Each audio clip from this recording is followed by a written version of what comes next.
कोणाला कोणाला ह्या मिरच्या खायला आवडतात। त्या मिरच्या फक्त फोडणीला द्यायच्या छान अशा बघा, मस्तपैकी राई जिरं टाकायचं, हिंग पण घालायचं आपल्याला। हिंग मोस्ट इम्पॉर्टंट आहे काय काय डिशला, की तुम्हाला छान हिंगाचा जो चमचा आहे तो अडकून बसला आणि देठासहित ह्यांना असं फोडणीला द्यायचं आणि छान अशा सगळीकडून चालवून घ्यायचा। थोडासा गॅस फास्ट करायचा आणि हळद मीठ, सगळ्यात महत्त्वाचं मिरची फोडणीला टाकताना ही जवसची चटणी टाकायची। अगदी टेस्टी लागतं, तुम्हाला सांगते। जवसची चटणी आणि हवं तर थोडासा अजून शेंगदाण्याचा कूट टाकायचा तुमच्या आवडीनुसार। खूप मस्त अशा मिरच्या तुमच्या तयार होतात।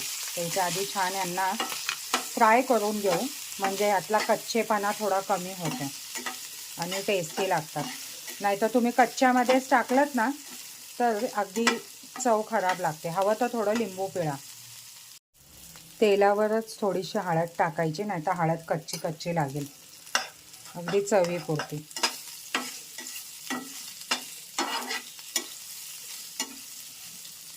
मस्त भाकरी बरोबर खाण्यासाठी आपल्या मिरच्या तयार होतात। कोणाला कोणाला आवडतं हे भाकरी आणि मिरची।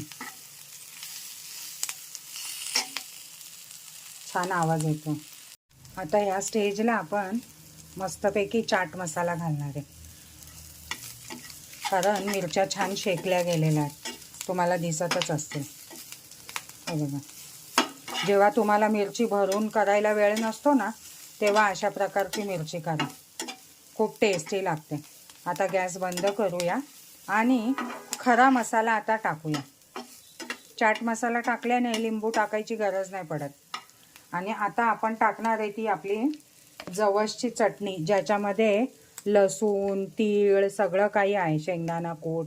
तुम्हाला पाहिजे तर फक्त शेंगदाणा कूट पण टाकू शकता, पण मला अशा प्रकारचे आवडते। जेवताना 2-3 घेतल्या ना सोबत, फक्त वरण भाताबरोबर वगैरे खूप टेस्टी लागतात ह्या मिरच्या। नक्की ट्राय करा। भाकरी बरोबर किंवा चपाती बरोबर, वरण भाताबरोबर, जेव्हा भाजी नसेल, टिफिनला द्यायला तोंडी लावायला, अशा मिरच्या खूप छान लागतात आणि विदिन 5 ते 7 मिनिटात बनतात। फक्त तुमच्याकडे जवस चटणी किंवा शेंगदाणे चटणी जी घरात तुम्ही नेहमी खाता ना ती पाहिजे।